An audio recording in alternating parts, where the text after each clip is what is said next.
내가 자란 고향이 이제 동해 바다, 옥계라는 데입니다. 그리고 바다가 놀이터죠. 그렇다 해서 바다가 이렇게 집에서 딱 보이는 거 아니에요. 그런데 뒤에 자두나무가 있는데 자두나무에 올라가서 바다가 이렇게 보이는 풍경입니다. 그런데 그 항상 그 수평선 이렇게 늘 보면 잔잔해 보여요. 뭔가 이렇게 망망하고 끝이 없고 그런가 하면 모든 기억을 다툼과 뭐 이런 것 어려움을 다 버려도 되는 이런 공간이었다. 저한테는 광포라고 담수, 호 양쪽에서 낙풍천, 주수천이 이렇게 만나가지고 거기서 만나요. 그래서 거기 바다로 터지는 겁니다. 그 당시에는 거기가 6.25 직후니까 6.25 동란 직후니까 내가 휴전 중에 태어났으니까 전쟁 중에 태어났으니까 그런데 이 숲이 우거져 가지고 숲이 지금 늪이야 늪. 뭐 별의별 새들이 다 울고 종달새가 이렇게 공중에 떠 있고 수초들 뭐 이렇게 물고기도요 얼마나 다양한지 몰라요. 그곳이 지금도 가끔 어렵고 이러면은 그 늪이 아주 풀들이 그 물에 담뿍 적셔져 있고 이슬이 꽉 이렇게 흠뻑 젖어 있는 이런 곳을 이제 맨발로 걸었던 그 기억이 꿈속에서 아주 어려운 일을 겪으면 그런 꿈을 꿉니다. 지금도 어떤 해방감의 어떤 그게 아닐까. 뭐 집에 식구가 많다 보니까 관심이 없죠. 관심이 없어요. 집에 생존해 있는 거는 8남매고 한 분 돌아가셔가지고 6.25 때 돌아가셔가지고 9남매 중에 8남매가 자랐거든요. 거기서가 5번째인데 그래서 큰 누나 결혼식이 처음 결혼식인데 우리 초등학교 에서 결혼식을 했는데 나는 챙겨가지도 않더라고. 그 참여를 못했어요. 그러니까 사진이 나는 전혀 없어. 초등학교, 중학교 때까지도 사진이 없고 앨범에만 한 조각이 있더라고. 사진이라는 거 찍어보지도 못하고 초등학교 때 수학여행을 삼척 죽소로로 가는데 그 남들 다 가는데 나도 가겠단 말을 못할 정도였으니까. 그러고 뭐 중학교 때도 수학여행 못 가고 고등학교도 못 가고 대학 때도 못 가고 그런 어떤 이벤트나 이런 거는 내하고 관계없는 거다. 이렇게 살았어요. 솔직히 말씀드려서.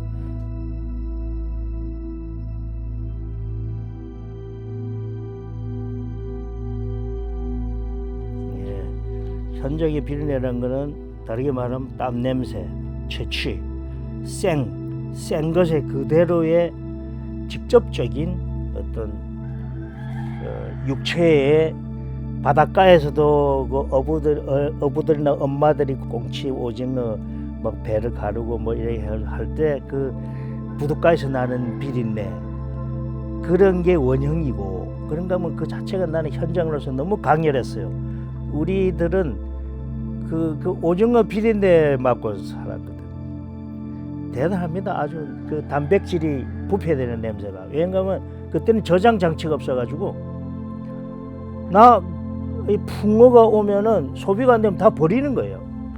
부둣가에 다 버립니다. 오징어를. 그 부패되잖아. 막 그 냄새. 이런 게 어떤 그 근원적인 어떤 그 내가 비린내에 대한 이런 게 있고 그런가 하면 우리 어머니들이 이제 저희 어머니들로 했어요. 어머니한테는 매 여름마다 엄마한테서 나는 냄새가 감자 썩는 냄새. 왜냐하면 감자 농사를 우리는 많이 지니까 이제 강원도가 지면 이게 장마가 오잖아요. 이게 물만 닿으면 썩어버려. 저장을 해놓으면 절반 이상을 버리게 돼 있어. 계속 매일 썩는 걸 이렇게 발견해야 돼요. 옆에 있으면 또 썩어. 옆에 게 또 썩고 또 썩고 격리시켜야 되니까. 그래가지고 이제 그 드럼통에다가 저 우물가에 드럼통에다 집어넣어요. 그러면 이게 썩어요. 썩으면 이제 계속 그 물을 갈아줘야 됩니다. 그걸 주로 엄마가 하시죠. 그 몸빼 이우시고 그 냄새가 썩은 냄새가 우리 엄마의 채취야. 그런가 하면 어머니의 그 노동, 그 애틋함 이런 것도 있고 노동자들이나 현장에서 우리가 세련되기 이전의 상태. 세련되기는 금방 세련됩니다. 사람이. 우리 옛날에 동네 누나들도 보면 소래 가지고 과자 공장 댕기 올라갈 때는 촌스러운데 한 6개월 뒤에 오면 달라져가지고 서울 수돗물 먹으면 얼굴이 달라진대. 얼굴이 달라져가 좋아요. 그래 내가 그럴 때 야 서울 가면 다 저렇게 되나 보다 했는데 지금도 세련된 거는 제가 별로 안 믿습니다. 그 우리 사회에서 또 환경 문제라는 이런 걸 생각할 때 가장 핵심적인 문제가 뭔가 하면 간접화거든요. 간접화. 모든 자연을 우리가 직접적으로 같이 공존하면서 문제 해결을 해야 되는데 다른 수단이 끼어드는 거야 거기에. 다른 수단이. 그래가지고 이제 우리 이 자연을 배제시키고 너무 인공적인 이런 문제에 우리 집착을 하게 되고 앞으로 AI 시대는 그 제가 좀 궁금합니다. 진짜로.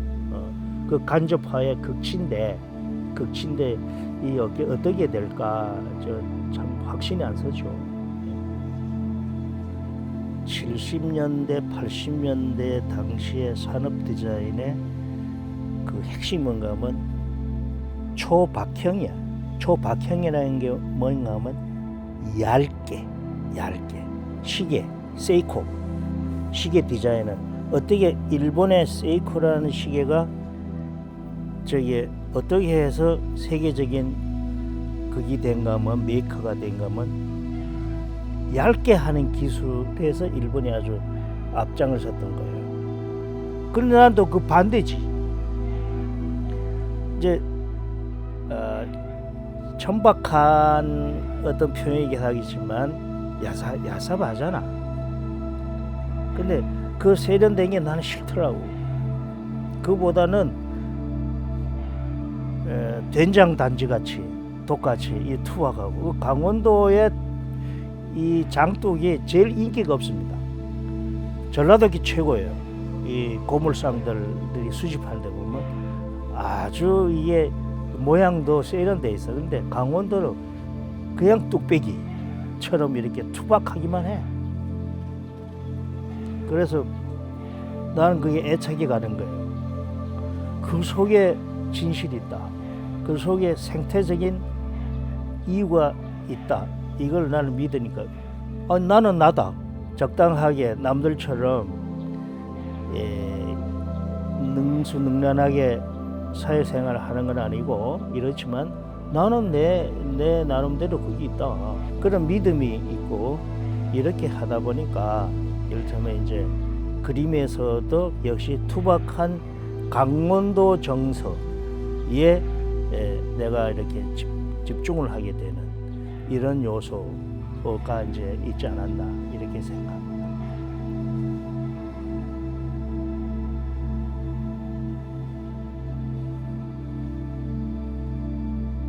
고속버스 터미널이 옆에 있고 시외버스 터미널이 옆에 있는데 그 시외버스 터미널에 가면 고속버스가 너무 대조되는 어떤 풍경이 있어요. 그런데 거기 가면은 시간이 이렇게 아주 느려. 시외버스 터미널. 그래가지고 거기에 독특한 어떤 무대가 연출이 됩니다. 거기 가가지고 그 장소는 드러나. 그게 고속터미널에서 안 드러나. 빨리 순환이 되니까. 참 재미있더라고. 그래서 어쩌면 그것이 우리 사회가 급속도로 변화하면서 또 계속 이렇게 흩어지고 어떤 변방으로 찢어지고 뭐 이런 것들의 풍경이 우리 산업사회의 어떤 그림자의 한 모습이기도 하다. 좀 뒤처진 사람들, 같은 사람들이죠. 내 평생 예술 작업이 시선이 그런 하잘 것 없고 별 볼 일 없고 좀 뒤처진 있는 사람들과의 동행, 또 그 사람들의 초대하는 그림, 어디를 초대하느냐, 내가 어릴 때 바라봤던 바다의 수평, 지평, 호리즌, 그것이 갖고 있는 무한의 생명과 자연의 어떤 그 소망, 희망, 미래, 이런 이제 장소로 이제 내가 요새 하는 드로잉 이런 데서 이제 수평선을 계속 넣습니다. 지평선을. 그런 거와 맥락이 같은 거죠. 그래서 같은 그 터미널에서도 내가 왜 저럴까? 근데 너무너무 안타까운 모습들이 많습니다. 표정이 안 드러나요, 처음에요.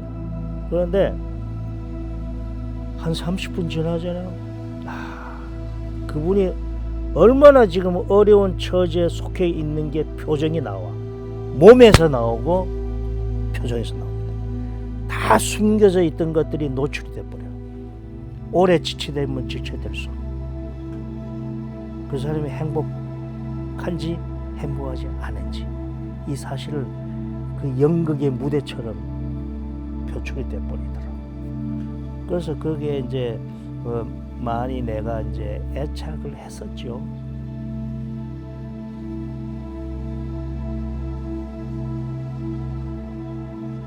이렇게 노동으로 이루어가는 그런 어떤 가치에 대해서 내가 어떤 믿음이 있는 거고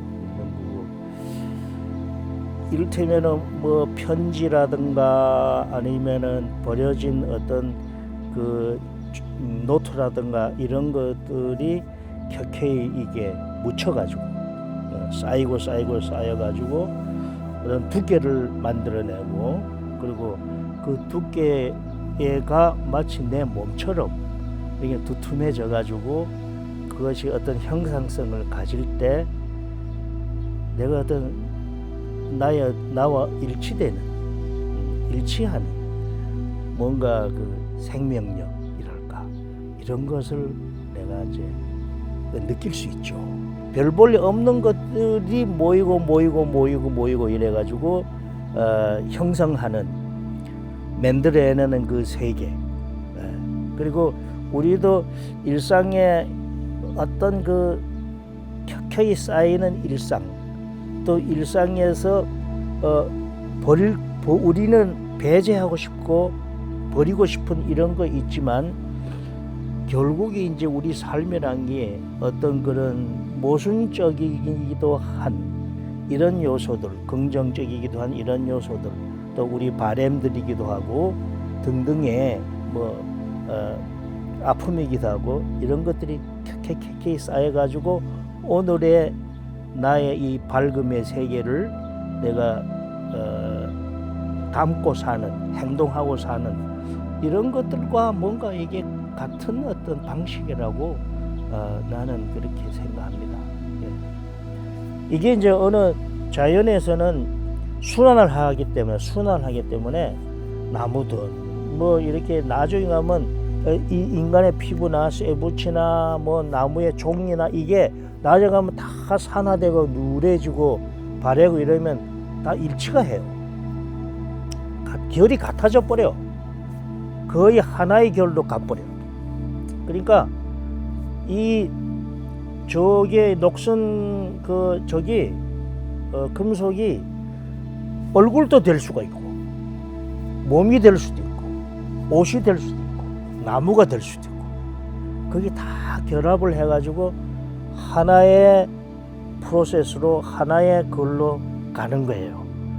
자연 상태로 다시 돌아가는 거거든요. 돌아가는 그런 길목에서 내가 눈여보고 거기 적합한 부분과 형상과 일치하느냐 이런 게 이제 그런 게 있고 그 두께와 표정에서 가능한 표정을 가능하면 지워버립니다. 그러니까 우리가 표정에 너무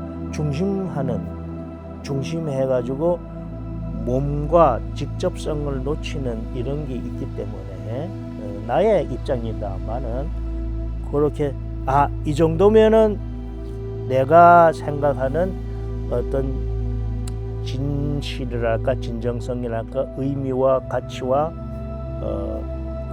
그 표출의 이 정도가 적합하다 이렇게 되겠죠. 그럴 때 이제 멈추기도 하고 이렇게 되는 겁니다. 나와 이렇게 일치하는 어떤 접점이랄까, 나의 감성과 일치하는 접점이랄까 이렇게 보시면 되겠죠. 그래서 버릴 게 하나도 없습니다. 솔직히 말씀드려서 내가 누구와 부정적인 관계에서 상처를 줬더라도 버릴 수 없는 거예요. 단지 얼마나 내가 그것을 인격적이고 참다운 의미에서 내가 승화시키느냐, 그게 중요하잖아요, 그죠? 그렇기 때문에 그 모든 부정적인 아카이브라도 자료화돼 가지고 내가 그것을 수용하고 내가 그걸 극복해내는 그 부활의 의미로서, 재생의 의미로서 극복해내는 이런 어떤 그 여정에서 이해해 주셨으면 좋겠다 이렇게 봅니다.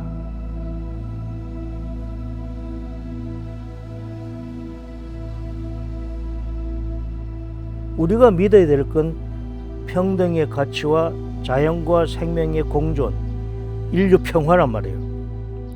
그런 차원에서 우리가 가야 할 곳은 어디가 아픈 곳이 어딘가 여기에 눈여겨볼 수밖에 없어요. 그런데 가난한 사람들, 어려운 사람들, 이런 사람들에 대해서 왜 부당한가, 이걸 얘기를 해야 되거든. 그게 사회적 모순이야. 지금 뭐 헌법에서는 뭐 평등을 얘기하는데 현실은 정반대야. 그렇잖아요. 그럼 우리가 예술이 헌법적인 가치를 얘기하는 건 아닙니다만은, 그거는 우리가 예술이 얘기하는 요만큼의 세계입니다. 그게 요만큼한 한 줌에 티끌만한 세계이지만 핵심적인 세계이기도 해요. 우리가 만약에 예술가들이 왜 사회 문제에 관심을 갖느냐, 아름다움이라는 것이 미학적인 게 아픈 사람들 배제하고 어떻게 우리가 아름다움을 얘기할 수 있겠어요. 그러니까 그걸 직접적으로는 얘기를 못해도 우리는 이를테면 아픈 사람들에게 또 가난한 사람들에게 그럴 공정한 대접을 받아야 되는데 그러지 못한 문제에 대해서 관심을 갖고, 또 나도 그렇게 살아보니까 안 좋더라고. 진짜로 아프잖아요. 세상의 중심은 아픈 곳으로 향한다. 그 중에 나도 놓치면 안 되지. 그 시선과 내가 동행을 해야죠.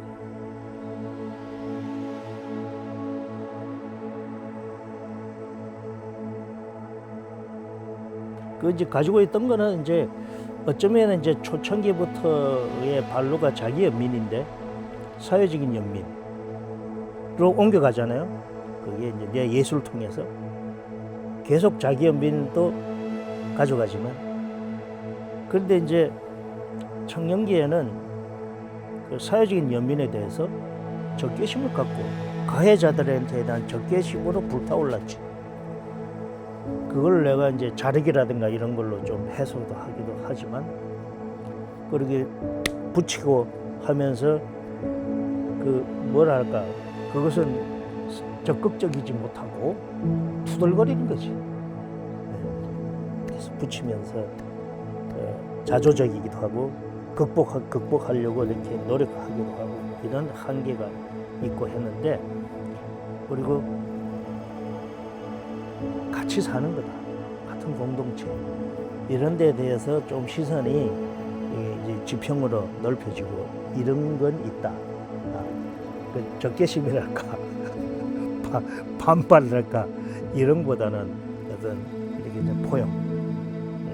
그러면서 같이 상대방의 이 언어로도 내가 대화를 할 줄 알고, 나의 언어로 너무 주장하는 게 아니라 경청할 수도 알고, 요런 어떤 나이가 되지 않았나 이런 생각입니다.